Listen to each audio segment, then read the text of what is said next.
La ciencia es el futuro. Sin ciencia no hay futuro. Hola amigos, soy Modesto Montoya, conductor del programa Encuentro con la Ciencia, que pasa por cienciaperú.tv, un programa dedicado a la promoción de la ciencia y la tecnología en el Perú y, ¿por qué no?, también en el mundo, tocando los temas críticos de la ciencia, la educación, la escuela, en general. Donde esté la ciencia y la tecnología, ahí estamos. Y el Perú actualmente tiene pues un gran problema. Todo el mundo habla de este problema. Se trata de la crisis aparente que está viviendo Petroperú, una crisis política, económica, en fin. Quienes van a calificar de qué se trata son nuestros invitados. Estamos en este caso con el ingeniero Jaime Luyo, conocido por todos nosotros. Él ha sido recientemente viceministro de Electricidad y también paralelamente ha tenido que hacerse cargo del viceministerio de Hidrocarburos, me parece. Y también contamos con el ingeniero Ernesto Barreda, que es ingeniero químico de la Universidad de San Agustín de Arequipa. Jaime Luyo es ingeniero por la Universidad de Ingeniería. Eh, Ernesto Barreda, además, es magíster en gerencia pública en la UNI, profesor principal de la Facultad de Petróleo de la misma universidad. Tiene pues 47 años de experiencia en Petroperú.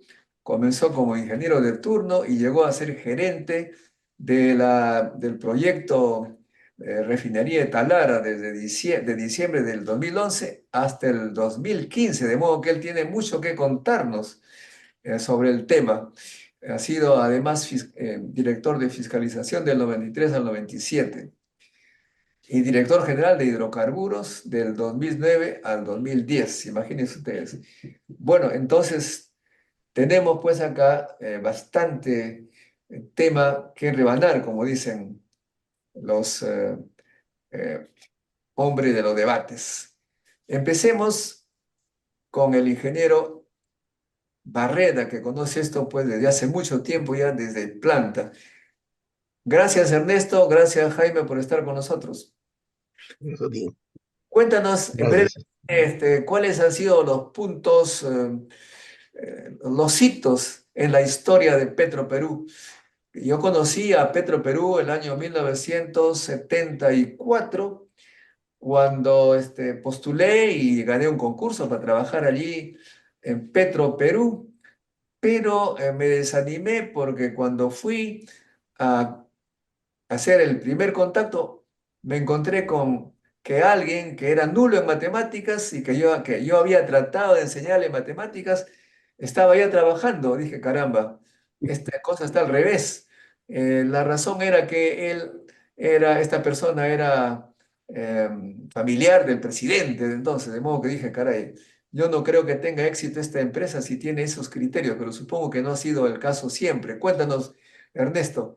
También sé que los directivos de Petroperú de esa época, supongo que tú también, eh, no sé, es una pregunta que hago, se fueron jubilados con cédula viva, hasta ahora están ganando eh, pensiones de gerente. ¿Es el caso, Ernesto? Cuéntanos la historia de Petroperú brevemente. Yo lo conozco a Petroperú cuando me toca practicar, recién terminando mi carrera de ingeniero químico en 1968. Ingreso, iba a entrar a la parte de la, eh, la parte minera, la Cerro de Pasco Corporation. Entonces, en el Perú en ese momento había el dominio del petróleo con International Petroleum Company, que producía su propio petróleo, el gas asociado que salía con el petróleo, e instaló su refinería en Talara. Era un país dentro de otro país. Ahí en Talara se dedicaban a explorar, encontrar petróleo y a refinar. Si había problemas de diseño, de ampliación, la hacían en la Standard Oil en Estados Unidos. O sea, los cerebros estaban en Estados Unidos y la parte operativa acá en Talara. Y en Lima tenía un solo representante, que era Pablo de Madalengoitia, que tenía la habilidad de poder moverse por todos los ámbitos políticos y editaba una de las mejores revistas culturales de esa época en el Perú, que era muy apreciada, muy requerida, inclusive se repartía en las embajadas. Eh, entonces, dado ese tema y la efervescencia de la nacionalización del petróleo, ¿no? Entra el gobierno militar, el golpe de Estado y toman Talar. Pero paralelamente, como si fuese el Goliat, el David de ese momento en petróleo, el presidente Belaúnde se le ocurre a la petrolera fiscal que tenía una sola refinería de 1.000 barriles en los órganos, que la trasladó a Iquitos. Y ahora tú vas a Iquitos, a la refinería Iquitos, vas a ver esa refinería como un museo. Una refinería de 1.000 barriles, es una maquetita prácticamente. Y entonces instala aquí en la refinería en el desierto de Ventanilla, la refinería La Pampilla. Entonces tenemos 3 refinerías en la costa. Conchán, que era privada, de los Prados, que sigue en su mismo sitio, 5.000, 8.000 barriles de capacidad. Pampilla nuevecita, 20.000 barriles, 1968. Y la IPC, que venía de años explotando el petróleo de Talar y su refinería. ¿Y qué hace Belaúnde? Y es exactamente lo mismo que ha pasado en la Pampilla en el año 68, 69, con lo que pasó y está pasando con la nueva refinería Talar, que era proyecto de ampliación de la refinería Talar. Exactamente lo mismo. ¿Cómo la gente peruana no cree que somos capaces, los ingenieros peruanos, de operar, diseñar y construir una nueva refinería? Y lo acabamos de plasmar. Entonces, en ese momento, Belaúnde, que tenía esa refinería moderna, con craqueo catalítico, mientras en Talar era craqueo térmico, con reformación catalítica que producía y consumía hidrógeno y transformaba las moléculas de los hidrocarburos de una gasolina de 50 a 55 octanos, podía sacarla con 80, 90, 100 octanos. Estamos hablando de 1968, 69, en la que en 69 entró de practicante, concurso entra en agosto del 69 como ingeniero de turno, y de ahí sigue mi historia de petróleo en Petroperú. Esa refinería me tocó después romper una huelga en Talara y fui a operar la planta de cracking térmico, que era como tenían las instalaciones internacionales de petróleo, unas instalaciones que se caían, que definitivamente había que renovar todo. Y sobre eso tenemos 2 refinerías en ese tiempo. Petroperú, se crea Petroperú en julio, agosto del 69, se juntan las 2 empresas, International Petroleum con la petrolera fiscal, con Petroperú, y se funda Petroperú. Y entonces, en ese momento había competencia en exploración y producción de petróleo y monopolio en refinación. Desde esa época, en Lima solamente había 68 grifos de la International Petroleum, que los tenía concesionados. En esa época había huelga de griferos, y si había huelga de griferos, esos grifos no paraban, porque estaban bajo la concesión de la International Petroleum. La Pampilla, cuando arrancó a operar, el gobierno de Belaúnde, en la conferencia del Este, pide apoyo al presidente mexicano que lo ayude a arrancar esa refinería para entrenar a sus ingenieros, porque esa refinería fue contratada y hecha y construida llave en mano. Es como cuando tú compras una casa, un departamento, un carro, tú no has intervenido en los diseños. Tú dices, me gusta esto, lo compro. Entonces, cuando empezamos a operar la refinería, muchas instalaciones no tenían las facilidades que sí normalmente hubiéramos hecho por bajar de precio.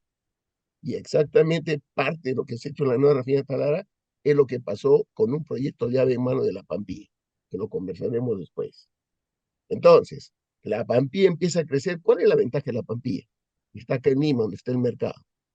Lima siempre ha sido el mercado de combustible, más del 50% de la demanda de combustible está acá en Lima. Y entonces, esa refinería empieza con 20.000, al año siguiente la ampliamos a 30.000, a 35.000, a 37.000. Y es la que ha estado operando hace poco, cuando ha habido un incendio en la unidad de 65.000 barriles de la Pampilla.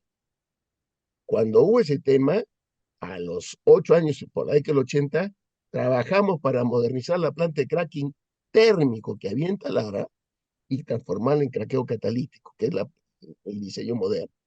Y de ahí trabajamos en forma ambulante de Talara y la Pampilla. Entonces, ese crecimiento de refinerías, nosotros, que empezamos en Petroperú, sin tener una oficina en ningún país, y la parte técnica nosotros en refinería, trabajamos para solucionar los problemas de la refinería, para hacerla crecer y trabajarla a la máxima capacidad siempre. Esa ha sido la filosofía de Petroperú. Esa ha sido la filosofía que arrancamos en Bambilla. Y es la que hemos repartido a lo largo, cuando ya se entraron las dos culturas, la de Talara, donde tenían su cerebro afuera, igual que Repsol, su cerebro está afuera en Madrid, en Colombia también tiene sus grandes cerebros, Petrobras, Pemex, igual. Petroperú ahorita solamente tiene las dos refinerías, perdón, la refinería Conchal, la refinería Talara, no tiene una matriz afuera, acaban de desocupar el edificio y estamos en este plan de ver que el gran acorazado que tiene Petroperú es la nueva refinería Talara, 95.000 barriles, y que prácticamente es la refinería, cuando la hemos diseñado, y nos tocó participar en el diseño, en esos 4 años que estuve en el proyecto, directamente con el contratista, con los licenciadores. Los ingenieros peruanos han sido tenido contacto directo con ellos para diseñar y definir cómo es la nueva refinería. Entonces, ese es un punto, el punto de partida de lo que es Petroperú. Yo no tengo 25, 30 de Modesto, eso fue para los que estaban antes en la petrolera fiscal y que definitivamente siempre hemos estado trabajando para tener lo mejor, los máximos rendimientos, las máximas eficiencias, y mucha gente se equivocaba. Cuando iba a ver Petroperú, pensaba que era una área burocrática, que todo lo hacían afuera. No, lo hacíamos nosotros. Y me acuerdo que Paco Iguartúa, en la época, y otros más, cuando se construyó la Pampilla, instalaron cámaras afuera de la refinería para ver en qué momento se incendia la refinería, en qué momento explota la refinería, porque no creían que los ingenieros peruanos, ingenieros de petróleo y de otras áreas que secundaron, permitieron un arranque exitoso de esa refinería y el crecimiento de esa refinería. Y gran parte de la modernización que tiene Repsol prácticamente ya la tenía desde que nosotros la dejamos operando y la entregamos a la privatización. Muy bien, te agradezco mucho, Ernesto, esta breve resumen histórico del Petro-Perú. Efectivamente, hay pues, me acuerdo en la época del APRA, hubieron gerentes que trabajaron ahí, qué sé yo, algunos meses, un año me parece, y salieron con el sueldo de gerente para toda la vida, conozco amigos. Pero en fin, eso me parece que es una carga bastante pesada para Petroperú. Y luego vino Alejandro Narváez, que le tocó ser presidente precisamente de Petroperú, y seguramente se acordará de lo que nos ha contado Ernesto. ¿Cuál es, cómo viste Alejandro? Alejandro ha sido presidente de Petroperú, como dijimos, y también presidente de FONAFE, rector de la Universidad de Abancay, en fin, en el extranjero igual ha tenido una amplia experiencia y nos va a contar cómo encontró a Petroperú cuando él fue presidente, en qué año fue, cuándo dejó y cómo lo dejó. Por favor, Alejandro, gracias por estar con nosotros. Gracias, Modesto. Hola, Ernesto, ¿qué tal? ¿Cómo estás? Hola, Jaime, ¿qué tal? Una alegría, por lo menos virtualmente, vernos. Ernesto, ¿te has desaparecido? Yo me he desaparecido, no sé, alguien se ha desaparecido, pero gracias a Modesto, fíjate, nos encontramos por lo menos virtualmente. Nada, oye, es una, digamos, te felicito, Modesto, por haber convocado esta conversación, que me parece pues una conversación profunda. Por varias razones, ¿no? Por varias razones. Yo empezaría diciendo que yo tuve el privilegio, así yo lo tomo, ¿eh? El privilegio de haber pasado por Petroperú, que cualquiera no pasa, pero sobre todo salir por la puerta grande. Esa es la gran diferencia, la gran diferencia. Y Ernesto es testigo, No tiene ningún juicio pendiente. ninguno. Y Ernesto es testigo vivo, vivo, ¿eh? Y si no, pregunta a los pocos que quedan de esos años, 2003, 2005, en Petroperú, a los pocos que quedan desafortunadamente, brillantes profesionales. Yo sabía muy poco, un poquito de teoría de petróleo, pero aprendí muchísimo de la gente que trabaja allí, entre otros Ernesto. Y aprendí de Ernesto y de ese equipo de gerentes con quien trabajé esos años en Petróleos del Perú.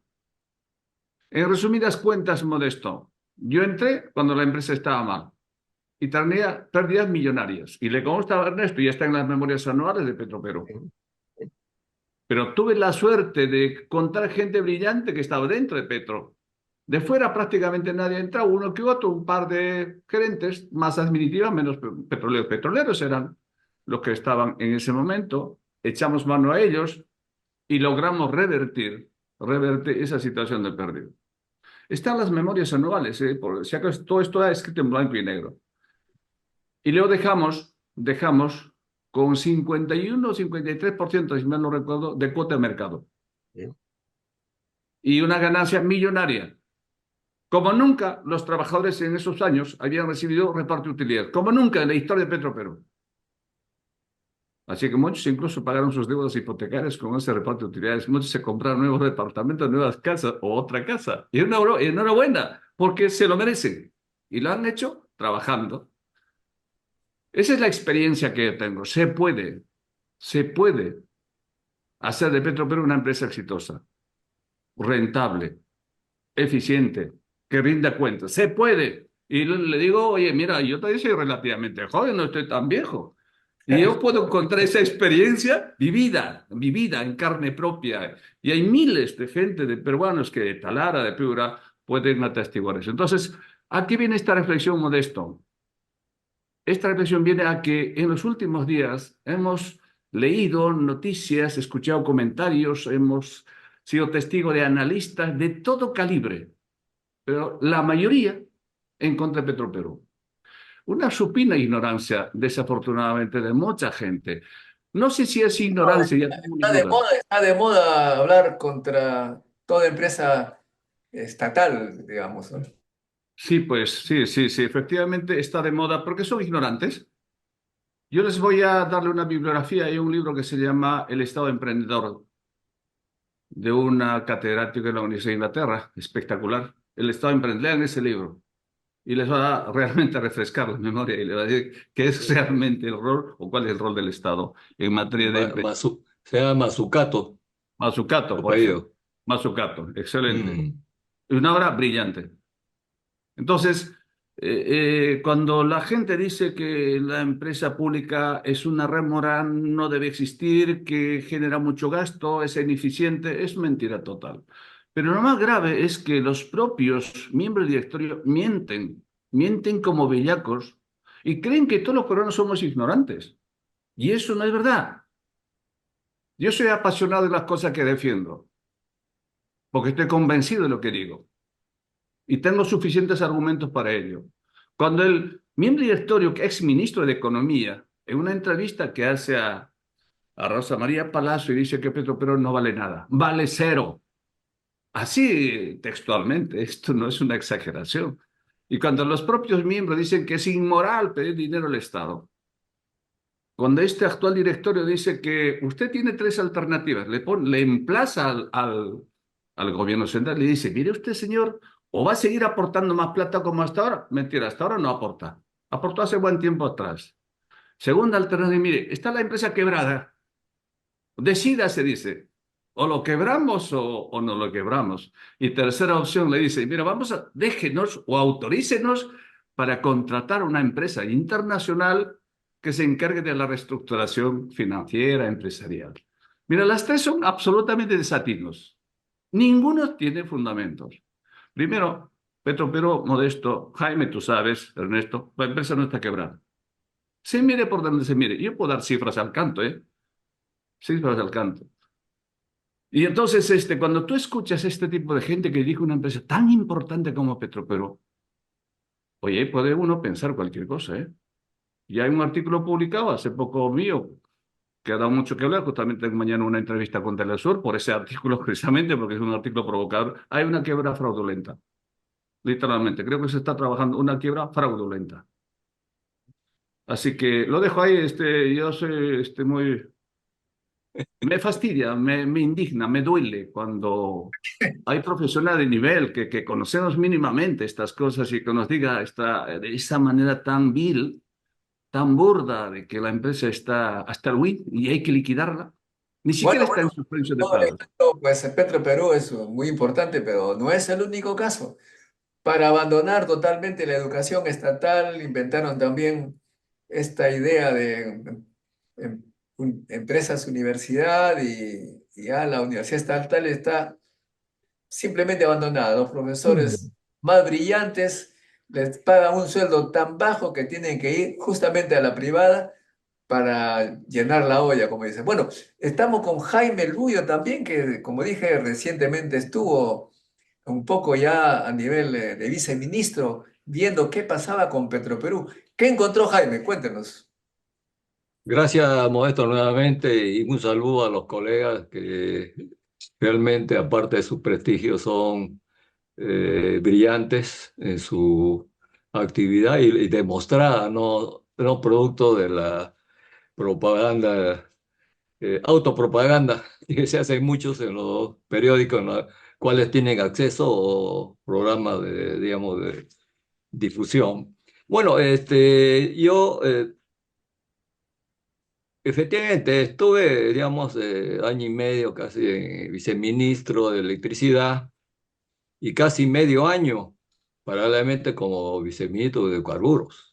De modo tal que también conozco de adentro, lo último de adentro, digamos, cómo se mueven, digamos, las decisiones y cómo hay, digamos, las diferencias de opinión dentro también de la empresa, en este caso Petroperú, ¿no? Porque yo veía toda la parte, no solamente petróleo, gas, todo lo que corresponde pues justamente a los hidrocarburos, que es una visión más amplia, ¿no? No solamente pues, Petroperú, sino todas las empresas del sector energía en hidrocarburos. Eh, lo que veo y que quisiera como aportar también con cuestiones de fondo, es de que lo que ocurre es de en la época en la cual Petroperú tuvo su mayor, digamos, auge y fue justamente cuando tuvo, digamos, el apoyo del gobierno de turno, empezando de la Fuerza Armada. Y sin embargo, eh, esa es una forma, digamos, de ver, digamos, una empresa que muchos no dicen, que quieren desconocer que es estratégica. Estratégico es la energía. Si no, miren, pues, digamos, Europa. Le quitaron el gas a los rusos, bueno, le volaron digamos, el oleoducto, el gasoducto, hemos dicho, marino y por cuestiones geopolíticas y está en crisis económica. Entonces es fundamental, y sobre todo los hidrocarburos, porque todavía estamos en la economía de hidrocarburos. La economía verde será a mediados de este siglo, o sea, y cada país debe consumir y aprovechar sus propios recursos energéticos abundantes que tiene antes de importar y estar, digamos, concediendo, digamos, al mercado, entre comillas, el mejor postor, sus propios recursos naturales. Países vecinos realmente da, digamos, una envidia sana. Colombia tiene Ecopetrol, una empresa muy bien administrada, translatina. Ni hablar, pues los mexicanos son nacionalistas y obviamente y le damos la razón. Brasil, mire, el país del sur no tiene petróleo y tiene de una empresa petrolera y exitosa que se llama ENAC. Entonces, ¿por qué? Porque justamente la energía de hidrocarburos es estratégica. O sea, tiene que ver mucho con la economía. Si, digamos, se corta el suministro, digamos, por importación, porque importamos pues la gasolina, se corta la importación que la hace Petroperú, se arma una huelga de camioneros, de transportistas y se dispara la inflación y ya los economistas entienden más el impacto, ¿no? Entonces, por eso, pero sin embargo, en la década del 90, que entró con la corriente neoliberal de privatizar, bueno, puede haber privatizaciones que son justificadas, pero la que hubieron fueron remates. Y también ahí hay una crítica para nuestros colegas, digamos, ingenieros, porque realmente por ejemplo, el caso, no va a tocar hidrocarburos, un caso que yo lo vi muy de cerca, cuando vendieron digamos, la compañía de teléfono del Perú. Obviamente, lo que hicieron primero es valorizar las instalaciones, que esta instalación estaba obsoleta, pero no valía nada prácticamente, no valía, bueno, no tenía, digamos, obviamente un valor de mercado. Pero lo que no, digamos, hay también ignorancia en nuestros responsables cuando toman decisiones. Lo que valía era el mercado, digamos, la chatarra que había, digamos, de instalaciones físicas, ¿no? Entonces, por eso es que la empresa entonces, la Telefónica, pues, la compró y puso como condición 5 años de monopolio. A los 3 años ya había recuperado toda su inversión. Entonces, ese lado no veían los ingenieros, y es una crítica para los ingenieros, ¿no? Entonces, ese es un poco lo que yo puedo decir, porque además, Petroperú se quedó con muy bien lo señaló el colega Barrera, con una refinería que ahora ya pues, realmente ya es, digamos, obsoleta, la de Iquitos, y la de Conchán, que es pequeñita, y la de Pampilla ha producido, según digamos, publicado el colega especialista en estos temas, que seguramente va a participar en alguna otra oportunidad, Manco, que ha ganado como 13.000 millones de dólares desde su... Entonces, realmente hemos malbarateado nuestros recursos, los recursos de todos los peruanos, ¿ah? Muy O bien, muy sea, bien. ese es el detalle, ¿no? O sea, esta Entonces, empresa es empresa de todos los peruanos. Yo quería empezar ahora con eso. a la tesis que se está manejando, ¿no? Como ustedes, uno de ustedes lo ha señalado. Petroperú no vale nada, está vale cero. A ver qué esa bondadosa viene y se lo lleva para que nos saque de esta inmoralidad de gastar plata del Perú para una empresa que es un pozo que solamente consume plata de toda la pobreza de los peruanos. Esa es la tesis. ¿Cuál es la idea que tiene Ernesto sobre esa tesis tan catastrófica? En algún momento, antes que nada, saludar a Jaime, a Alejandro, y destacar que Alejandro, de grata recordación, marcó una era de cómo debe gerenciarse y gestionarse el Petroperú, con todos sus conocimientos financieros y de persona. Gracias a trabajamos juntos, publicamos los resultados de la empresa en diarios para que conozca la gente qué cosa es Petroperú, completo, la información para cualquiera. Es una clase magistral de cómo si alguien quiere conocer el petróleo, puede recurrir a esa publicación que se sacó en los periódicos, de cuál era la marcha de la empresa. Acudimos, este proyecto de la nueva refinería Talara, no era nueva refinería, era ampliación y modernización de la refinería Talara. ¿Por qué se hacía ese proyecto? Mucha gente cree que Petroperú es una gran burocracia, una gastadera de plata, y es plata del Estado. Creo que en alguna entrevista que me hiciste en la facultad, aclaré, nunca Petroperú ha pertenecido al Estado. Nunca su presupuesto ha estado en el presupuesto de la República. Y no es como que ahora destaquen y amplíen y con bombos y platillos en el presupuesto del 2025. No hay nada. Nunca hubo nada para Petroperú. Petroperú ha sido el primer dador de impuestos a nivel nacional. Fíjense en las revistas de top 10.000 de las empresas de los últimos años. Petroperú, Petroperú, Petroperú. Y Petroperú, con las utilidades que dan las refinerías, por eso las gestionamos a máxima capacidad y sacamos, y todas nuestras instalaciones son rentables, y eso ha permitido que con esas utilidades paguemos todo, paguemos todo. Y esto no va a ser la excepción. Tenemos dos gallinas de huevos de oro. Las unidades son la unidad de craqueo catalítico y la unidad de flexicoking. Mientras Talara tenía cracking térmico, Pampilla tenía cracking catalítico. Mientras Pampilla ahora tiene reducción de viscosidad, Talara tiene una unidad de craqueo de 25.000 barriles. Pampilla tiene 12.000, 14.000. Tiene reducción de viscosidad y Pampilla y Talara tiene la mejor unidad de conversión, que es la de flexicoking. Y entonces, hoy, y ha sido premiada internacionalmente, esa refinería odiada, destacada, mirada, esa refinería Talara, se defiende sola. Fue premiada a nivel internacional como la segunda refinería mejor diseñada.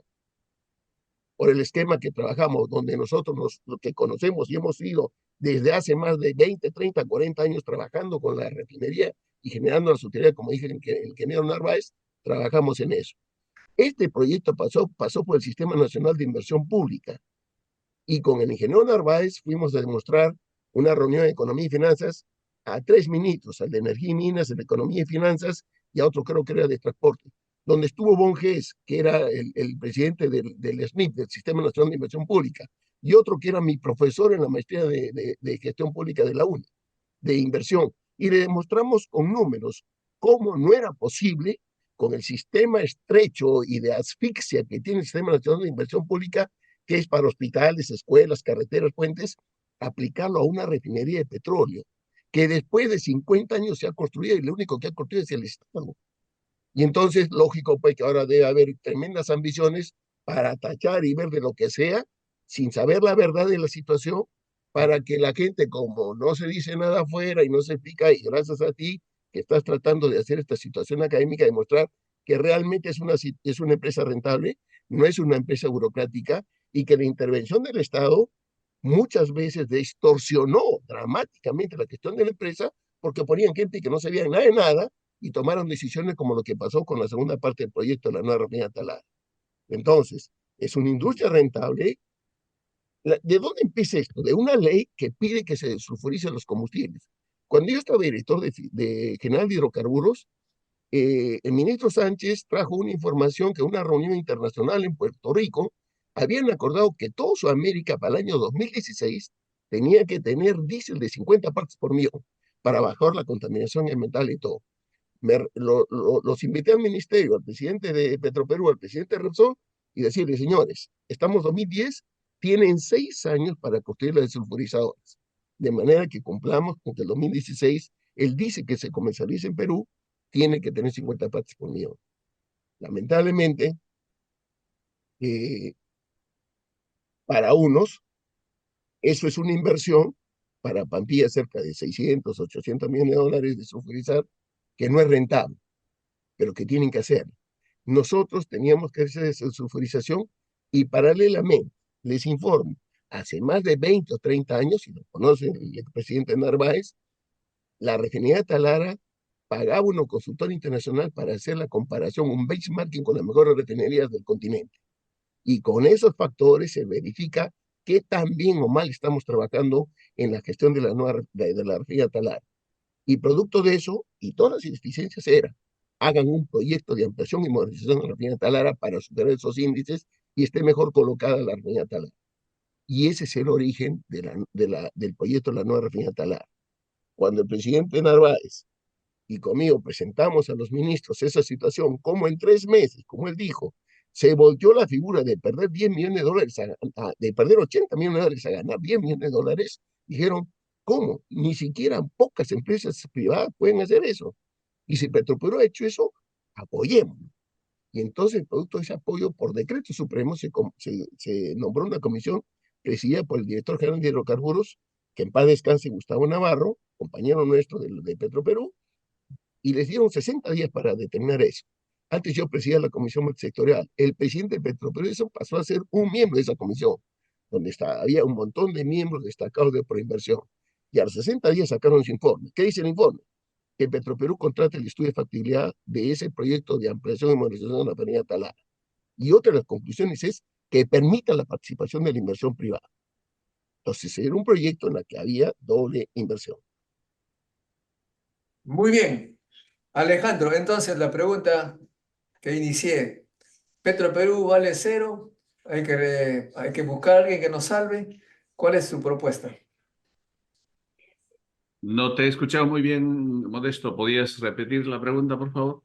No, como decía, hay tesis que Petroperú vale cero. Hay que buscar a alguien que por favor nos ayude a que se lleve esa empresa que nos hace perder. ¿Cuál es tu posición respecto? Muy simple. Hay que hacer... Perfecto, perfecto. Me parece una pregunta muy válida. Hay que hacer un poco de pedagogía con mucha gente que seguramente desconoce el mundo de los hidrocarburos, o simplemente el mundo empresarial, ¿no? Cualquier empresa, sea cual fuere el giro, una empresa está en suspensión de pagos cuando no pueda pagar sus cuentas. No es el caso. Petroperú está pagando su planilla con dificultades, pero está pagando. No está en quiebra técnica porque la quiebra técnica es reversible, tiene problemas financieros, es verdad, tiene un capital de trabajo negativo bastante importante, de más o menos casi 3.000 millones de dólares. Tienen una deuda de más o menos también 4.000 millones de dólares a largo plazo, a 15 a 30 años, perfectamente manejable. Tiene un patrimonio neto de bueno, cuando hice el artículo está en casi 1.800 millones de dólares, patrimonio neto positivo, que es lo que mucha gente no lo entiende. Actualmente está en torno a 1.300 millones de patrimonio neto positivo. Tiene activos fijos, activos fijos valorizados, de acuerdo al último informe que normalmente remite la empresa a la Superintendencia de Mercado de Valores, más o menos está en torno a, si mal no recuerdo, a 8.200 millones de dólares de activos fijos, de inversiones, ¿no? Entonces, si tú miras las cifras así, cualquier empresario con dos dedos de frente lee las cuentas y dice, oye, pero ¿de qué me estás hablando? Es una empresa en marcha, cifras positivas, tiene deudas como cualquier otra empresa. En su estructura financiera, Petroperú tiene más o menos 20% de recursos propios y la diferencia deuda. Eso es manejable, haciendo un poco de ingeniería financiera se puede hacer. No necesitamos traer gurús de otros países para que aquí nos enseñen de cómo se reestructura la empresa. Bueno, me parece, hay muchos pretextos burdos para intentar hacer negocio como más o menos todos podemos sobreentender. Entonces, desde esa mirada, Petroperú tiene futuro. Yo tuve la suerte de estar en la refinería, en la nueva refinería. Hace poco me invitaron a una conferencia y pude allí aprovechar ese viaje y conocer por dentro. Es impresionante, ¿eh? Yo me quedé francamente asombrado. Yo conozco la de Brasil, la conozco de Bogotá, la de Colombia, la conozco de México. He estado en esos países conociendo, visitando estos lugares de las refinerías grandes y comparando, y digo, oye, pues es una cosa impresionante, sencillamente impresionante, ¿no? Y eso me alegró muchísimo y de ahí un poco cogí más entusiasmo y más fuerza de defender la empresa pública porque, como decía Jaime, Petroperú seguirá siendo una empresa estratégica por X razones, ¿no? Como las hay en el mundo entero estas empresas. Yo soy un convencido de que el problema ni siquiera es un tema de titularidad jurídica. Es irrelevante si es privada o pública. Cuando dicen, por ejemplo, mire, es un argumento tan trivial. Cuando la actual administración y la anterior también decía de que esta Petroperú tiene que pasar hacia un estilo de gestión privada. Fíjate, ni siquiera entienden de lo que dicen. Hay que pasar a una especie de gestión privada. Pero yo le pregunto, Petroperú es una empresa pública de derecho privado. Por lo tanto, compite en un mercado de libre competencia. Juega con las mismas reglas que los privados, incluso con más restricciones que las privadas. Entonces, oye, ¿de qué me estás hablando tú? Eres un ignorante. Es una empresa que compite en un mercado de libre y dura competencia. Por lo tanto, cuando dice que hay que pasar a manos privadas para que se gestione como privado, oye, Petroperú, en la práctica, es una empresa privada y tiene como objetivo maximizar ganancias para su accionista, que es el Estado. Como cualquier otra empresa. Lo que pasa es que estos son tan incompetentes, tan incapaces, tan mediocres que no tienen las ideas claras, entonces están agotados de ideas y más bien ven un business, haciendo estas cosas raras, intentando liquidar, intentando ahí, pues bueno, llevarlo adrede, de mala fe, a una quiebra, que no es la que está actualmente Petroperú. Estimado Jaime, A ver, más o menos mira, voy con los entendiendo. aportes de la experiencia de quienes han dirigido la empresa, se está aclarando más, incluyendo el que habla, que lo ve más claro, digamos, la situación real de Petroperú, ¿no? Ahora, lo que ocurre también, y no se menciona mucho, es de que Petroperú además está cumpliendo una función, digamos, que podríamos considerar la función, digamos, social, en el sentido de que llega a los lugares donde todas las empresas privadas no es rentable llegar empezando también con, incluso en la Amazonía, ¿no? En la Amazonía, por ejemplo, tienen, digamos, exoneración del IGB.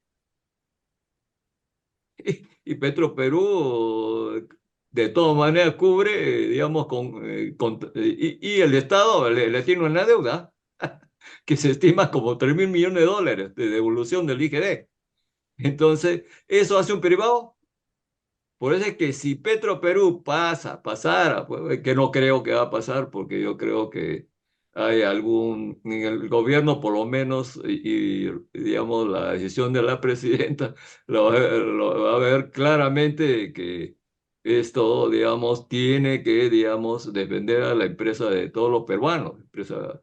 ¿Por qué? Porque cumple también esa función que si pasara, digamos, a la administración mayoritaria del sector privado, pues, no, el sector privado no va, como se dice, y hay que entenderlo, ¿ah? No estoy en contra, inclusive, de la mentalidad, digamos, empresarial del sector. Es la rentabilidad de su empresa.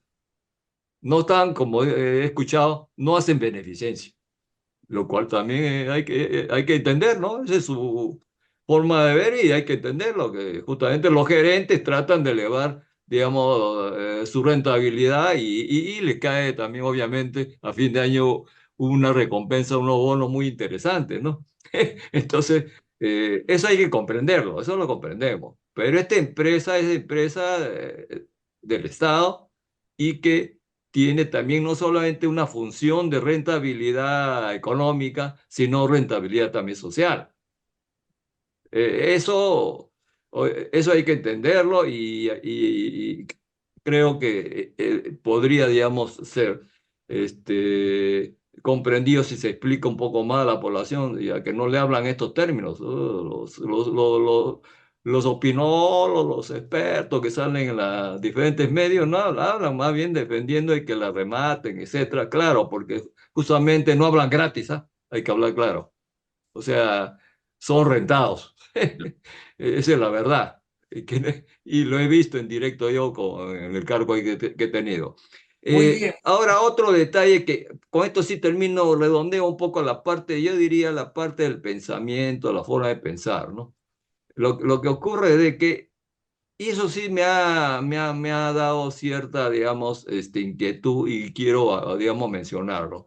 Y que en la misma empresa Petroperú, en los mismos, digamos, altos funcionarios inclusive, hay digamos, una forma de opinar diferenciada. En otras palabras, unos están colaboran con los, dándole información a los privatizadores o a los que quieren comprarla en todo caso, y otros quieren, digamos, obviamente mantenerla para que cumpla las funciones que está cumpliendo, digamos, hasta ahora. Lo que sí estoy de acuerdo, en eso yo creo que también compartiríamos, es que haya un directorio, digamos, con gobierno, digamos, corporativo técnicos, o sea, que sean realmente que conozcan, que no los recomendados, como muy bien se critica al directorio actual, así ha puesto a dedo. Y ellos han pregonado que debería ser meritocrático, con concurso. ¿Qué concurso? Y resulta de que los currículums de la mayoría de ellos, con alguna excepción, no tienen ninguna, digamos, experiencia en el sector, particularmente petróleo, ¿no? Entonces, todo esto es simplemente producto de, digamos, de las difusiones distorsionadas en los medios de comunicación que todos conocemos. Bueno, efectivamente, es natural que los empresarios privados traten de hacerse de empresas que les pueden dar muchos réditos, ¿no? Muchas ganancias. Pero si es que partimos de la hipótesis de los que señalan que Petroperú no vale nada, curiosamente tendríamos que concluir que ninguna empresa estaría interesada en comprarla. Eso me parece raro como Está muy afirmación. bien. Sí, sí, es una conclusión certera. Claro, yo no soy economista, pero soy matemático, ¿no? No, para eso no hace falta ser economista. Cualquier persona no de frente. Mira, si tú vas, como dice Alejandro, vas a visitar la nueva refinería, ahí ves bueno, pues con precio actualizado como más de 6.000 millones de dólares. Ahí están. Ahí está. Ahí están los 6.000. O sea, como que no vale nada. Claro. Eso es la joya de la corona. La Están desinformación. mirando, pues, están Claro. mirando el costo de oportunidad que le llaman.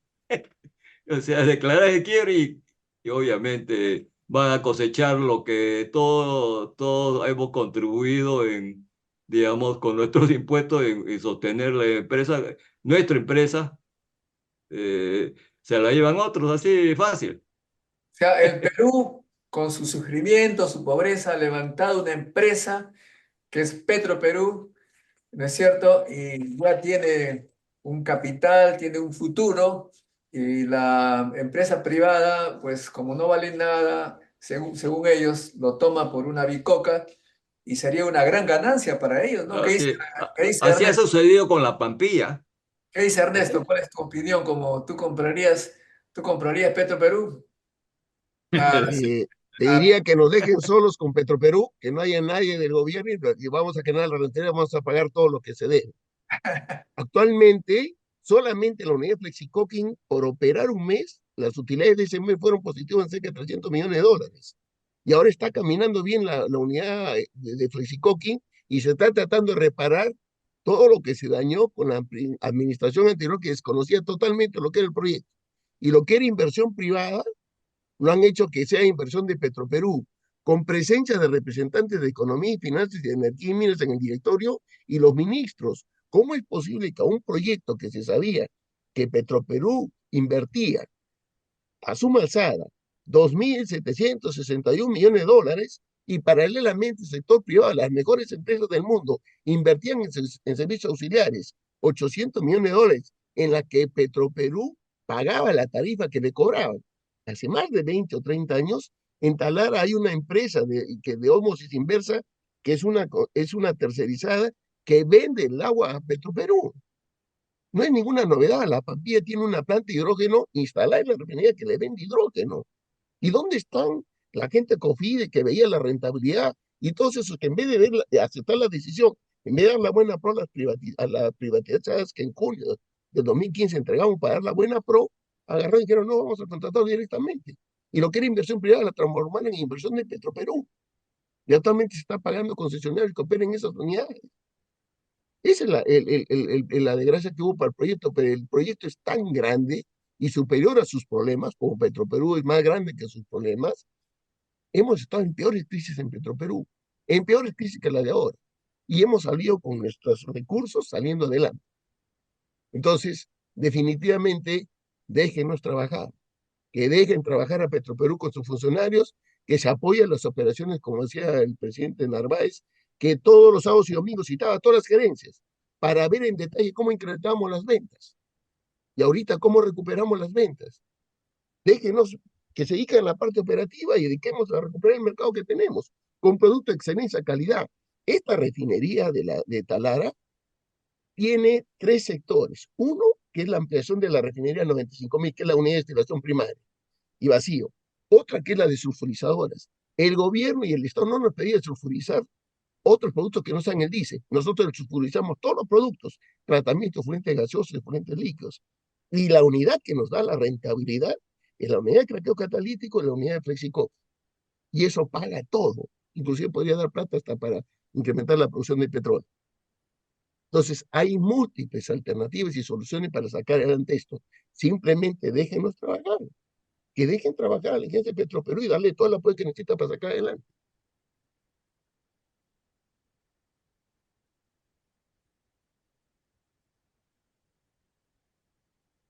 No se te Oye, escucha. oye, Alejandro, sí. ¿comprarías Petroperú por unos cuantos milloncitos de dólares entonces? Ah, pues si es por unos cuantos milloncitos, milloncitos no, por unos cuantos miles sí. ¿Quién no que va a querer comprar si eso no vale nada, no? Bueno, es ¿Qué una harías? broma, es una Eres broma. Pero nuevamente, hay te los designa apuntes. presidente de Petroperú de nuevo. ¿Qué harías, Alejandro? Mira, Esa es buena pregunta. hay lecciones aprendidas, mi querido Modesto. Lecciones aprendidas. Y cada vez aprendemos más, cada vez se adquiere más experiencia, más conocimiento. Yo tengo el convencimiento que en Petroperú hay excelentes profesionales, pero malos directores, malos gerentes. No se necesitan técnicos para directorios, se necesitan gerentes. Gerentes. Gerentes, que es el capitán de barco, que tenga muy claro hacia dónde quiere llevar el barco, que sepa leer el cuadro de mando de la empresa, que sepa direccionar la brújula hacia dónde quiere ir esa empresa. Y el objetivo de toda empresa público-privada, este es el ABC, es de manual, mi querido Modesto. Y lo sabe Ernesto, porque también es profesor de la uni, ustedes son profesores de la uni. Es de manual, una empresa se crea para ganar dinero. Nada más que eso. Una empresa no es para hacer farra, no es para regalar, no es para hacer filantropía, no. Es para ganar dinero. Eso se llama técnicamente maximizar ganancias, minimizar costos. Es el ABC del management. Por lo tanto, esta puede ser privada, pública, grande, pequeña, mediana. Eso da igual. Por lo tanto, ni siquiera la titularidad jurídica importa, ni siquiera es un problema de público o privado, es un tema de maximizar ganancias. Y el gerente lo que tiene que hacer es maximizar ganancias. De otra manera, maximizar el valor de la empresa para sus accionistas. Que la empresa valga cada vez más y cada vez más. Y eso es gestión, eso es gerencia. Y eso se puede hacer. Es que no es un problema ni público ni privado, es la persona adecuada tiene que estar al frente de la empresa. Si no, no hay manera. Pero además, en una empresa pública tiene un matiz diferenciado con la privada.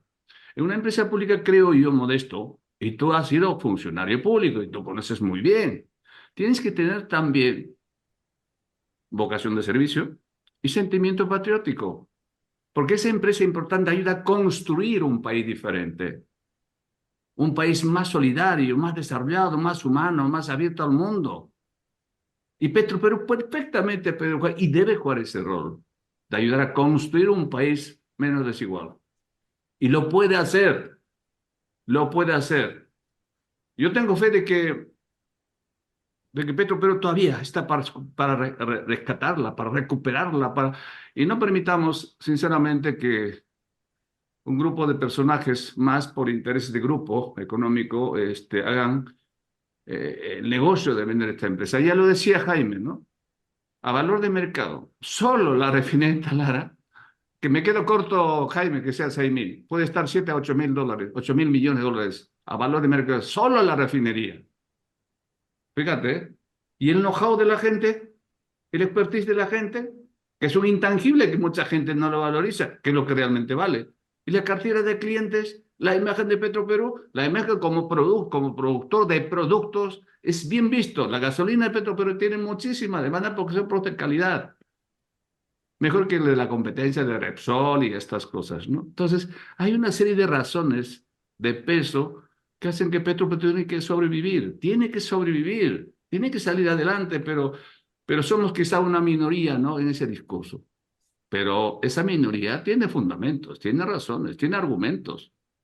Y lo podemos conseguir y creo por eso, Modesto, te felicito por esta iniciativa, ¿no? Ya que estamos con dos personas que conocen el mundo de los hidrocarburos, de la energía, ¿no? Con un ex viceministro, Ernesto, que conoce una escuela larga en Petroperú, ha sido director de Unipetro. En fin, yo tuve ese privilegio, como decía al principio, de haber pasado, y se los cuento con experiencia vivida. Yo no cuento aquí historia, no estoy contando filosofía, estoy contando realidades. Yo sigo de cerca continuamente lo que pasa en Petroperú. Trato de actualizarme, trato de conocer cosas, aprender siempre. Y veo que tiene mucho futuro, porque regresé de Talara hace unos meses atrás, francamente impresionado con la refinería que construyeron.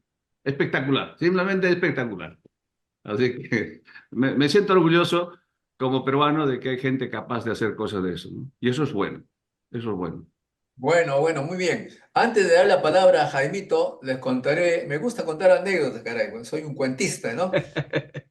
Petro Perú para mí tiene un significado especial, como dije, en el año 75 gané un concurso para trabajar allí, pero me desanimó porque cuando llegué el primer día encontraba exalumnos, bueno, de la uni que eran malísimos y uno de ellos no solamente. Y estaba ahí antes que yo. Yo con grado maestría y él no había terminado, pero ahí estaba, porque era familiar del presidente. Caramba, bueno, son cosas que pasan, dije, me desanimé, pero con lo que ustedes han hablado ahora me han levantado la moral, pero también conozco amigos que fueron gerentes en esa época y hasta ahora ganan un sueldazo de, ya jubilado de hace tiempo, un sueldazo de 25, 30. Es decir, ¿cómo puede una empresa? Era mi prejuicio, pero usted un poco que me levanta la moral. Y también recuerdo que en los años 2000, cuando hacíamos el encuentro científico internacional y había mucha gente que iba al encuentro, el único auditorio que podía soportar tanta gente era de Petroperú.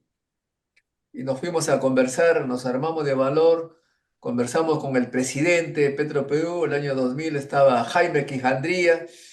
Bueno, con mucho cariño nos dio el auditorio y cada rato íbamos a molestarlo. Ahí también Jaime participó en uno de esos eventos, política industrial, ciencia y tecnología para la industria, en fin. Invitábamos al presidente de la Sociedad Nacional de Industrias, mucha gente, muchas actividades. Así que de repente, y yo lo hacía obviamente porque soy apasionado de este tema, como ahora lo estoy mostrando en cierta manera. Y cuando de repente Jaime Quijandría me llama, me dice, mira, voy a ser ministro de Energía y Minas, así que, y como tú eres el único loco que conozco que habla de ciencia, ocúpate del IPEN. Así que así llegué, sin pensar que iba a ser posible, como presidente del Instituto Peruano de Nuclear, que es otra gran inversión del Perú en ciencia y tecnología que desafortunadamente igual ha sido mal gestionada y está un poco triste ahora.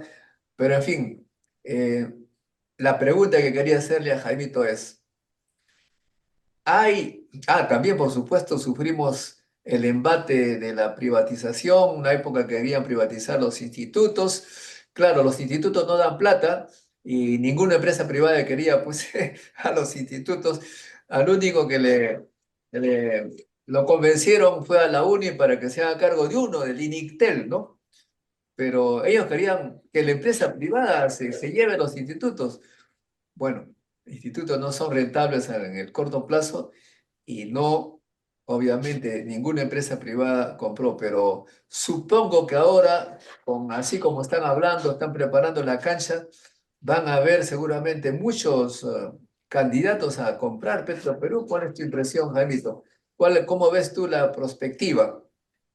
Bueno, es evidente por lo que mis colegas han aclarado que, claro, pues si va a ser a precio de remate, como, como todo en digamos, conocemos en la vida común y corriente, cuando rematan, ahí aparecen pues un montón ahí hay competencia del mercado minorista. Bueno, No, no, además, eso de Jaimito, que no va a haber, si justamente están promoviendo para que lo rematen, pues, justamente Jaimito, pero los quería hacer futuros postores. una añadido para que reflexiones sobre ello.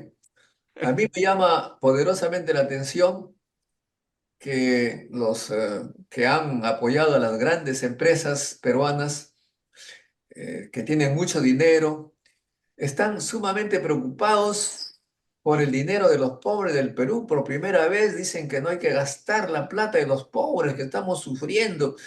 Realmente tienen mucho cariño y sufren bastante por los pobres peruanos. ¿Tú notas en eso sinceridad o qué notas, Jaime?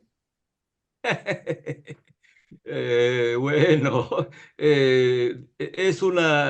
bueno, es una forma, por eso que yo tampoco no creo en aquellos que van todos los domingos a comulgar a la iglesia y al día siguiente empiezan a pecar como, y la siguiente semana de nuevo dice comulgan o digamos, ya de nuevo.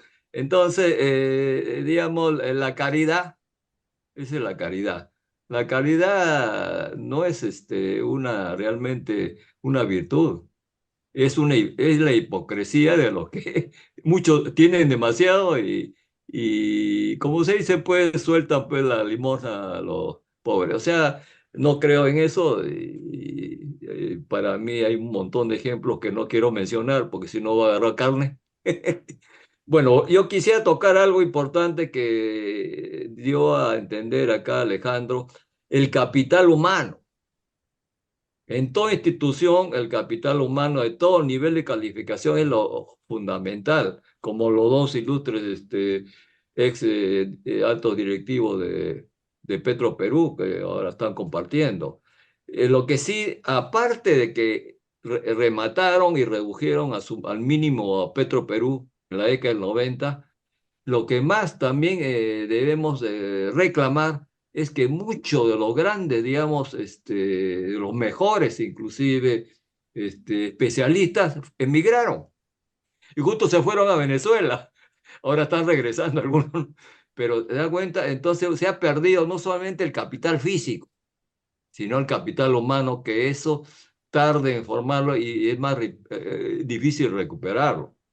Entonces ahora, por ejemplo, con la nueva refinería, según lo que también yo he percibido, el ministro Vera formó todo una generación nueva de jóvenes que se capacitaron con todos los expertos que iban construyendo, digamos, la refinería, y ellos son los que están asumiendo, digamos, la operación, no los extranjeros. Y el ministro de Economía no le quería dar, los fondos para poder catarlos, porque las privadas se lo estaban llevando. Entonces, ese también es un contrasentido, ¿no? De que el mismo peruano, en este caso, llámese un ministro de Economía, no lo vea claramente de que realmente ha sido una inversión en formar a estos muchachos jóvenes especialistas para que se lo lleven las privadas sin haber invertido. Entonces, eso también nosotros criticamos y critico y llamo la atención, de que se debe mantener e inclusive darle todas las condiciones para que esta nueva generación de técnicos especializados en la operación de la refinería continúen e inclusive siga, digamos, incorporándose otros. No, porque si no, tendríamos que traer los especialistas de afuera para que operen la nueva refinería. La nueva refinería es de tecnología moderna. Está, digamos, aplican el SCADA, control remoto, digamos, todo es informático.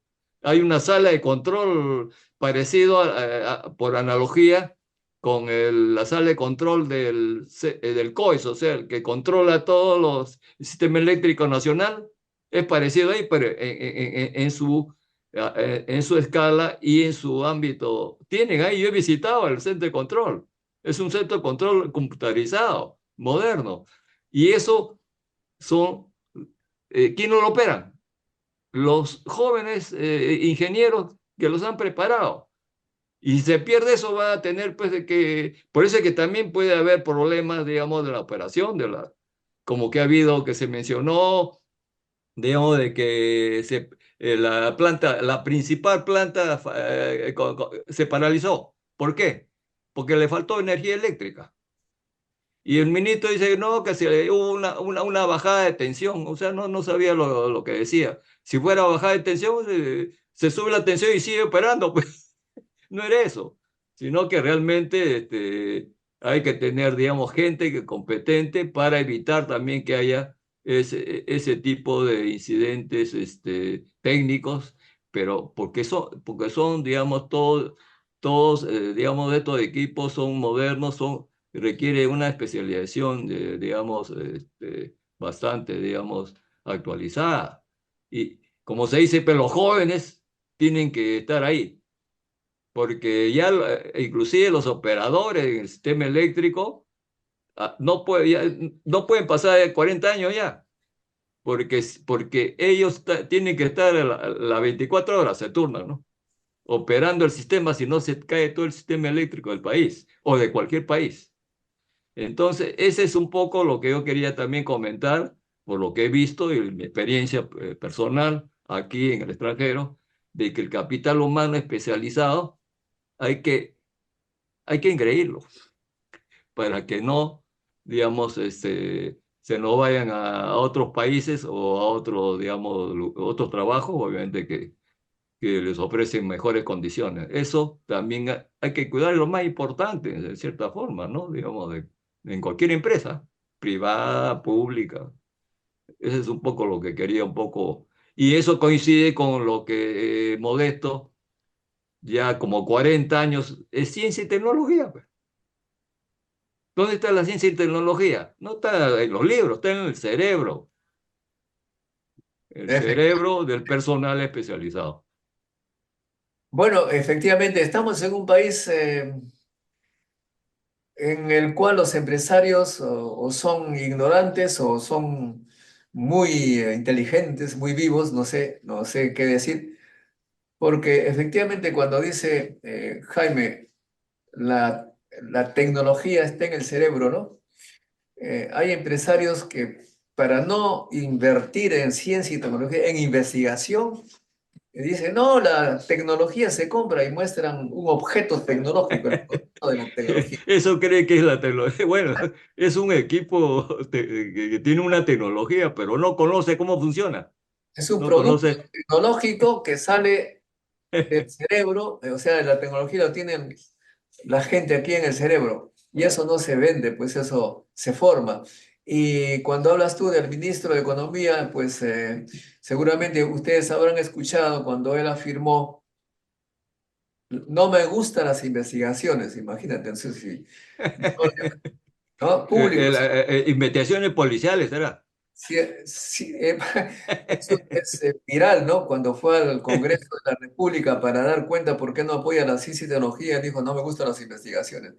Bueno, y efectivamente hoy en día ya está, ya todo el mundo en los países desarrollados lo saben claramente, ¿no? Que como dice Jaime, la riqueza está en el conocimiento y cada talento que se nos va del Perú, estamos perdiendo mucho dinero, todo lo que va a producir afuera con su creatividad, pero nuestro país, los gobernantes no entienden o no quieren entender o se hacen lo que no entienden, en fin, por alguna razón están dejando que la gente se vaya y las prioridades que dan no son precisamente de ciencia y tecnología.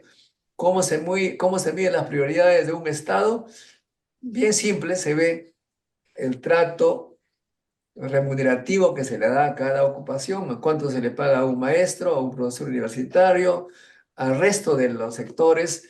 Vemos que estamos en un país donde ganan mucho dinero los abogados. Acabo de enterar, ustedes saben, hay uno que va a defender a un ministro 160.000 soles por defenderlo, alguien que supone que es inocente, y ganan pues toda la cadena de la justicia, la policía, en fin, estamos gastando un montón de dinero como producto de la corrupción, del mal comportamiento y cada vez menos en talentos. Y por lo tanto, veo un poco que el futuro del Perú no está muy claro, que digamos, a pesar del optimismo de Alejandro. Brevemente, por favor, para ir terminando, 2 minutos a cada uno de ustedes para que nos digan por qué los gobiernos no entienden el valor del conocimiento y se deja partir sin ningún problema. A veces incluso se les expulsa de manera eh, más o menos camuflada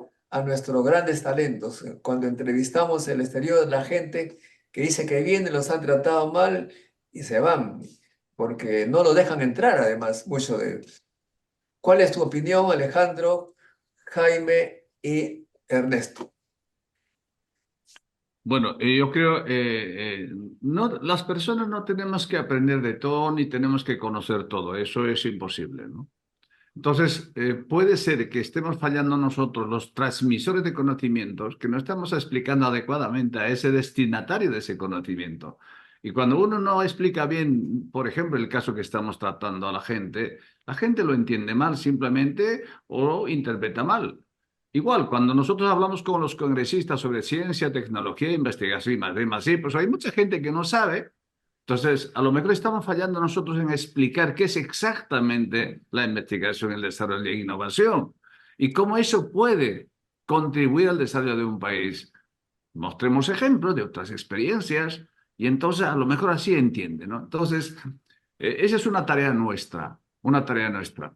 Evidentemente ahí estamos seguramente fallando un poco, ¿no?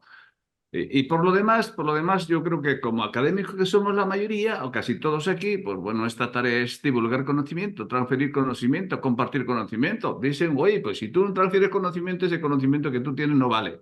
Solo adquiere valor cuando transfieres ese conocimiento.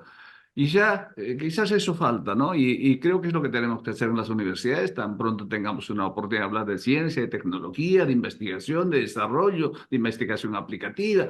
Nos falta hablar de eso, pero con un poquito más de pedagogía. Nos hemos convertido en pragmatismos mucho, ¿no? Muy pragmatismo, muy así simplistas.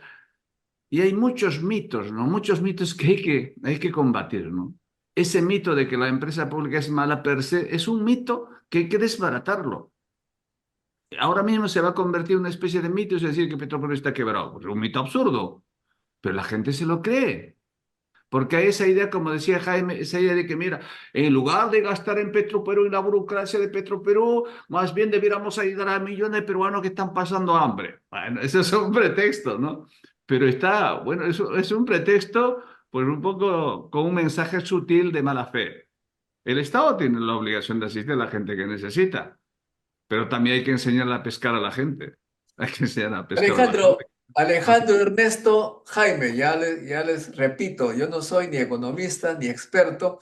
Pero no hace falta ser economista para eso. Yo le digo a mis compatriotas, razonen como este modesto servidor. Pregúntense, sepan preguntarse. Si me dicen que las empresas, los empresarios peruanos son inteligentes, capaces y que van a sacar el país de la pobreza, entonces yo digo, de qué empresarios estamos hablando? Porque el país está pobre, las empresas están mal. Cuando yo pongo en el Google empresa minera, por ejemplo, sale todas las empresas extranjeras, no hay ninguna peruana en esa lista de grandes empresas. Y me dicen que los empresarios peruanos van a sacar al Perú de la pobreza, ellos son los que tienen que gobernar porque las empresas están bien. ¿Dónde están las empresas que están bien si estamos nosotros con el 75% informales, no hay trabajo para casi nadie, en fin? ¿Cómo se explica eso, Jaime? Bueno, muy simple, ¿no? Eh, el problema es que el, el país, digamos, quizá un poco voy a irme un poco al fondo, ¿no? Un poco al fondo del fondo, ¿no? El país hasta ahora no tiene un norte. Muchos dicen, no, tiene rumbo el gobierno. No, cuando habla el país, todos los gobiernos que han pasado no saben dónde van. Es que no hay, como recuerdas de Modesto en una época anterior, que estuvieron en la uni, más jóvenes, se hizo todo un fórum que se llamó el Proyecto Nacional. Y ahí participaron las mentes más lúcidas de esa época, en todos los sectores, hasta militar y todo. Entonces, eso se ha perdido. No piensa uno en el rumbo del país a largo plazo. No tiene una visión del país. Por eso es que no hay un rumbo y por lo tanto los políticos, además que tenemos, piensan en el corto plazo, piensan en el periodo de 5 años y cómo aprovechan, porque la mayoría de ellos, por lo que ya se conoce en los medios, tratan de sacar provecho a su manera del cargo que tienen, porque tienen solamente 5 años, tienen un plazo, aunque ahora quieren reelegirse, ¿no? Pero no piensan, digamos, en el desarrollo del país. Cuando uno habla de desarrollo, uno tiene que pensar a 20, 30 años hacia adelante. Y teniendo ya esa visión, digamos, de país, eso unifica y orienta, digamos, las actividades en todos los sectores, incluyendo ahora, digamos, el sector de hidrocarburos. O sea, hay una política, digamos, también coherente en energética, por ejemplo, ¿no? O sea, porque también, y la empresa, en este caso, la empresa del Estado, que digamos, y ahí sí hay una diferencia con una empresa privada, la empresa tiene que alinearse con la política de desarrollo nacional, porque es un elemento fundamental para corroborar, para implementar una política energética, con el libre mercado, no, el gobierno de turno no puede, digamos, implementarla. Porque simplemente, como el libre mercado y cada uno el derecho de propiedad, que, etcétera, pero si hay, digamos, empresas estatales, y obviamente después todo un acuerdo, una discusión, digamos, y consenso, tiene que ser el instrumento que implementa la política energética, por ejemplo. Como tú no, pues es que muchos hablan de que efectivamente hay digamos, documentos, digamos, leyes o dispositivos que se promulgan y en la práctica no funciona. ¿Por qué no funciona? Porque no hay el mecanismo, digamos, de implementación.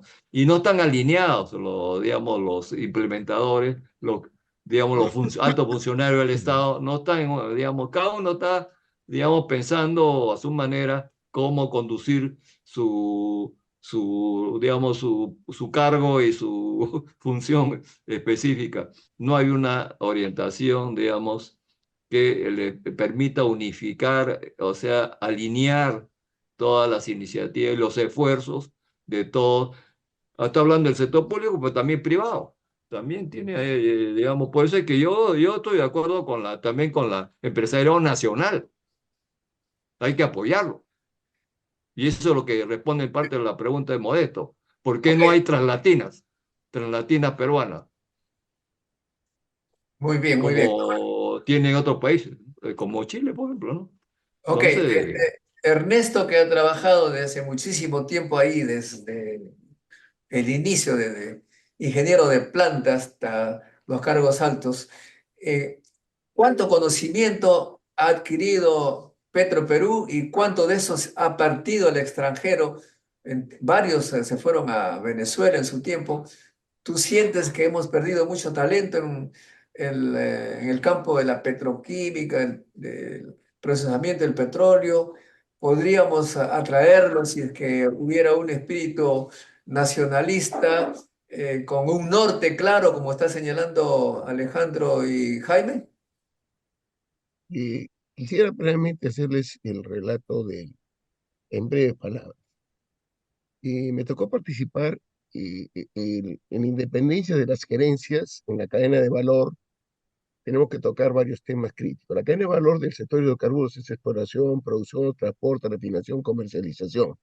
Se habla de la empresa integrada verticalmente. Petroperú, una empresa integrada verticalmente. Después con la privatización lo cortaron y nuevamente siguió y ha seguido adelante. Si no entiendes cada unidad de negocio de la cadena de valor, cualquier directivo, cualquier ministro, cualquier director va al fracaso. Entonces, primero tienes que conocer el sector. En esa cadena de valor, en la época de oro de Petroperú, el sector refinación, un gerente dijo, tenemos que modernizar. Entonces hay tres proyectos importantes con concursos internacionales. Uno, modernizar el modelo matemático de refinería que te prevé con resultados económicos. Todas las decisiones son económicas. No hay ninguna decisión a dedo. Es un resultado económico. Cómo compras, cómo importas, cómo paras una planta o operas una planta. Segundo, el segundo capítulo de ese concurso internacional era mejorar la instrumentación. Y ustedes mismos han comentado la nueva refinería de Talara, que era un proyecto de ampliación y modernización. Gracias a la ingeniería que desarrollamos directamente con ellos, sin intermediarios, tienen el ejemplo ahí, la nueva refinería de Talara. Y el tercero era el programa de desarrollo personal y capacitación, que internacionalmente, ¿sabes quién ganó la buena pro? Gas de Francia. Y a mí me tocó la particularidad de manejar ese contrato. Desde que haces las pruebas psicotécnicas, desde que haces la capacitación de obreros, empleados e ingenieros que empiezan a trabajar manos sucias, empezando cómo hacen la purga de la bomba, de los equipos, todo, y se les va evaluando y se les va dando cursos durante año y medio, en la que han recorrido todas las refinerías. Y luego de eso, se define paralelamente con evaluaciones y formación tipo maestría, cuál es la orientación del personal que hemos hecho capacitación para proyectar su línea de carrera y desarrollo, que no todos tienen capacidad para llegar a gerente general. Y entonces, si tienes tu desarrollo operativo, tu desarrollo en ingeniería, en economía, en operaciones, en administración, y van viendo, y solamente aquel que tiene flexibilidad para desarrollarse exitosamente en todo eso, es el que se ve candidato para ir. Lo hacíamos recorrer toda la refinería. Eso lo aplicamos en refinación y después me tocó aplicar en la parte de toda la empresa. El gran problema acá, que no vamos a perder de vista, es la seguridad energética nacional. Jaime ha trabajado en eso, es director de electricidad. En el Colegio de Ingenieros hay un capítulo a nivel de la alta dirección del director general del Colegio de Ingenieros. Trabajé también ahí en apoyo. Y si vemos ahora el país desde el punto de vista de la seguridad energética nacional, hace hueco por todo lado modesto. Y no somos conscientes del cambio climático que hace 5, 10 o 15 años, los únicos puertos que paraban con un mar anómalo, con olas de más de 1,50 m, eran Étimo y Salaberry. Hoy, 2024 y hace 2 años antes, todos los puertos del litoral paran. Casi 15 días o 20 días, paran, 5 días. ¿Y qué significa eso? Que tendríamos que revisar el almacenamiento, las refinerías, y no hay gas, no hay almacenamiento seguro en gas, ojo, como hay en otros países. En refinerías tienes que tener un inventario de 15 días del promedio de 20 de los últimos 6 meses. En las refinerías con petróleo crudo y con productos. El GLP, pues petróleo produce, anda a ver si tiene el inventario. Anda a ver si los grandes distribuidores acá tienen eso. Ya has visto que cada 15 días hay crisis del GLP. Hoy día estoy pagando más de $60, $65 el balón de gas. Y hay las grandes empresas de pollos usan el GLP, inclusive para refrigeración, para iluminación, para todo. Y los carros que están vendiendo GLP igualito. Y para maximizar el gas, lo único que han hecho es agarrarse de la tabla de salvación en los carros que usan GLP para ponerles una multa y para masificar el gas. Entonces te das cuenta que desde el punto de vista de conocimiento y formación, esa formación la has hecho a lo largo de todos los años. Si algún ingeniero se va, que se vaya, viene otro, lo estás formando. Y entonces son otros factores por los que estás formando. Y el otro tema hay la capacidad de Petroperú que tiene, mientras que le falta cacarear lo que hace. Somos la primera empresa que aporta impuestos al país. ¿Cuántos becados tienes ahora que están hablando de Serún? Petroperú en el oleoducto tiene más de 50 Serún. Petroperú tiene estaciones de salud a lo largo de todo el oleoducto. Me tocó ver en una estación del oleoducto unas personas de las localidades que venían a ver, ¿y por qué te atienden acá y no te atienden en el Instituto de Salud? Porque acá me atienden bien, porque acá me dan medicinas, porque acá le dan libros y entrenan a los profesores que enseñan a nuestro colegio. Eso Petroperú no lo cacarea, no cacarea que está llevando GLP a la selva. Entonces, eso falta, y solamente lo que dijo el ingeniero Luyo. A mí me tocó 2 grandes problemas. Entré en julio del 2009 y acordémonos lo que les dije. 1 de enero de 2010, por acuerdo y por ley que no se aplicaba 5 o 8 años antes, el 1 de enero del 2010 tenía que amanecer Lima y el Perú con diésel de 50 partes por millón de azufre. Y tenía que agregarse 7,8% de etanol a las gasolinas. Y me tocó trabajar con todos porque conocía el tema, porque venía de ser gerente de producción y planeamiento en Petroperú, habíamos invertido en equipos para lograr eso y simplemente junté a todos en el auditorio del ministerio y en 2 meses logramos el consenso de todos, incluyéndose en mí, para que no se produzca problemas del etanol con las gasolinas y paren los vehículos y para que Lima y Callao, Noroya, Chimbote y Hilo eran las 4 regiones que tenían el más alto contenido de azufre. Entonces, eso es, pero como no se dice y no se habla, eso es lo que formamos. Y el otro es el acuerdo con la universidad. Si no trabajamos con la universidad, si Petroperú no refuerza su convenio con las universidades y da becas, estamos mal. Pero eso necesitamos poner autoridades que conozcan, que sepan, y como dice el doctor Narváez, que gestionen, que sepas gestionar, pero que tienes que conocer de qué negocio te estás metiendo, si no, no haces nada. Y esto es para el gobierno y todo el resto de cosas. Muchas gracias, amigos. Muchas gracias por este interesante coloquio, este conversatorio sobre un bien, una empresa muy importante para todos los peruanos y por lo que veo, recontra súper importante para los empresarios privados que la quieren salvar comprándola a un precio bajísimo. Muchas gracias, amigos. Esperemos que los peruanos hayan analizado y sigan analizando las palabras de estos expertos históricos de Petroperú, cada uno en su campo. Muchas gracias, amigos. Muchas gracias, Alejandro, Jaime, Ernesto. Y con nosotros será hasta un próximo encuentro con la ciencia. Chao, chao, chao. Pasa, pues, Muchas gracias, Alejandro. Nuestro. Jaime, un abrazo a todos. Un abrazo. Gracias. La ciencia es el futuro. Sin ciencia no hay futuro.